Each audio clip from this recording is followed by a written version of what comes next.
Have you ever played a game so good it didn't feel like a game anymore? Like you were actually inside it, right? I'm sure in that moment one thought creeped into your mind. When do we get the tech where I'm not just playing this? I'm actually inside it. Well, the crazy part is this isn't some fantasy. It wasn't even far away.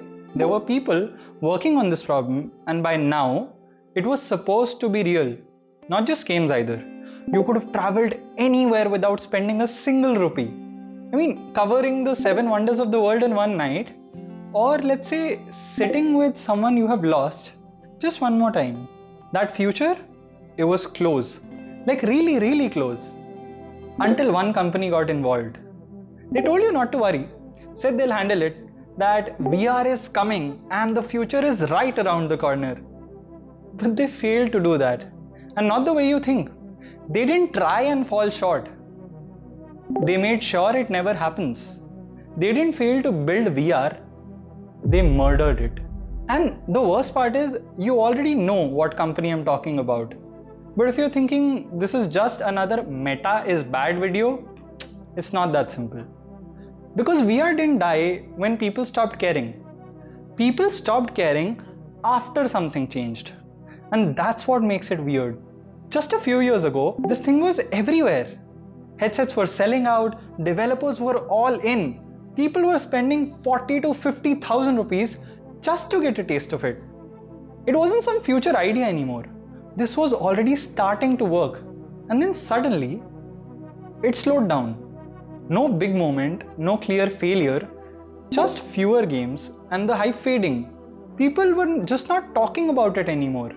Until one day you look around and you go, wait, what even happened to VR? And when people try to explain this, they say things like it was too expensive, motion sickness, and yeah, the price part was especially brutal. I mean, look at Apple for that second. They came in with their headset and priced it so high, we already joke about selling a kidney for the iPhone. For this, I guess you need a couple more organs ready. But none of this is what killed it. Because if that was the problem, VR would have struggled. It wouldn't have just disappeared. In fact, here's something that should have been a massive red flag. The same company pushing for VR has 3.5 billion people using its apps every day. And their VR platform barely crossed 60 million downloads in years. That's not a slow start. That's something not working the way it should. Something that had nothing to do with gaming and everything to do with control. And that's when Meta realized, if this becomes the future, whoever controls it, controls everything. So they didn't just enter VR, they started owning it. Not in the way that you'd notice, not through one big move, just quietly, buying studios one by one, the same studios that were making the best VR games. So now, if you are a developer, you weren't really choosing to build where, you were choosing how long could you survive without them. And if you were a user, you didn't feel it at first because things actually started getting cheaper. And that's exactly how they got you. Not by making it better, but by making it easier to say yes. Headsets became more available, more people started buying in, and it felt like, okay, this is it. This is VR finally starting to take off. But underneath that, something else was happening. The entire ecosystem was slowly getting logged into one place, one store, and a single hardware line with one company taking everything's cuts. And again, none of this felt like a problem at that time because you were still getting what everyone wanted, right? Games, experience, that feeling of stepping inside a world. But that's the thing about this kind of control. You don't notice it when it's building, you notice it when it's complete. And by the time people started realizing it, there wasn't really any outside left anymore. Because now, if you wanted to build VR, you needed them. If you wanted to reach users, you needed them. And if you wanted to grow, you were playing by their rules. And those rules were never designed to make VR better. They were designed to make something else work. And that something else was never VR. This whole thing was just a vehicle. Because think about it. What is a VR headset actually? It's not just a screen on your face.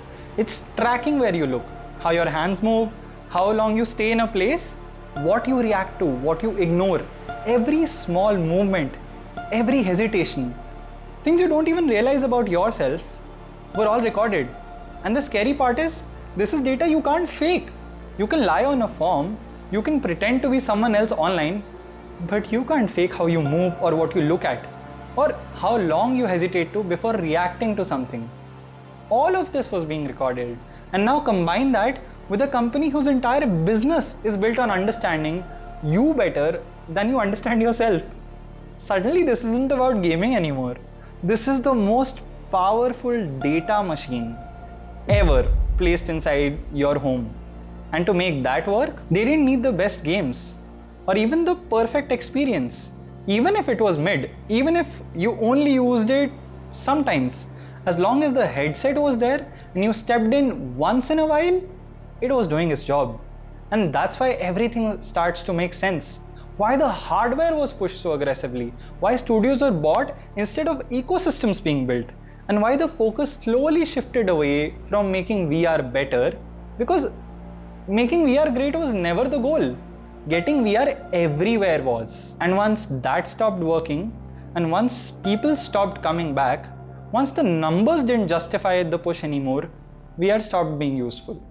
Not as a dream, not as a future, but as a tool. And at that moment, what happened was that everything was over. No big shutdown, no announcement saying, hey, this is not working.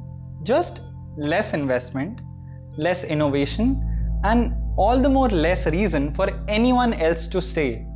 Developers started leaving, users stopped caring, and the entire thing slowly started collapsing under its own weight. It was not that it could not work on its own, but it was the fact that that one company that was controlling it didn't need it anymore. They had already moved on, not away from the idea, just to a version that works better for them, to something lighter, something easier to scale, something that you would actually wear every day. And if you look at what they're building now, it starts to look very familiar, right? Same idea, same data, just a different form. Now, there is no bulky headset. This time, it just sits on your face, blends into your life, and does the same thing quietly. Because that was always the problem with VR. You had to go to it, and most people won't do that every day. But something you can wear outside and looks normal, something that becomes a part of your routine, that scales, that wins. So VR didn't just fail, it got replaced.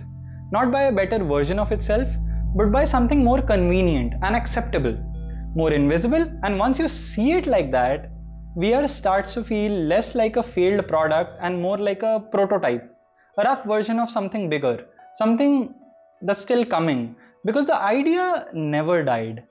Being inside your world. Instead of watching it through a screen, that's still the end game. It's just that it's not going to look like a headset strapped to your face.